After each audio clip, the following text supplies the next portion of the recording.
Good old RTL, one of the best scanner I've ever had. A friend of mine just bought this car in Virginia and I had a major problem with it. He brought it to me this morning, and this guy has a shop, but his shop doesn't do BMWs, and he brought it to me, and he's been having problem with it since he bought it like 2 weeks ago and didn't know what it is.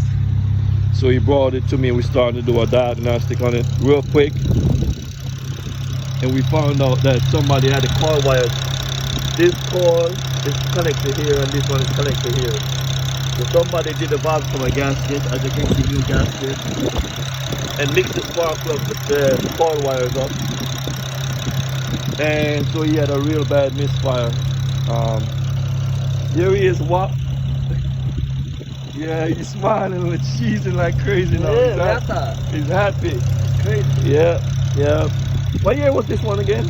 08. 08 335i. Got this one on the steel, and now it's running good, so he's happy. So guys, don't forget to subscribe, share and like. Hit that notification bell when you get a chance. And it's the old pro again from the Audubon, and this one has come to a good end. Look at him smiling, cheesing. You happy now, man? Yeah. Yeah. That's crazy. Yeah. Yo. It's the old pro, the Audubon, guys. Check it out, and I'll catch you on my next video. Stay tuned for more hot videos coming up. Thanks.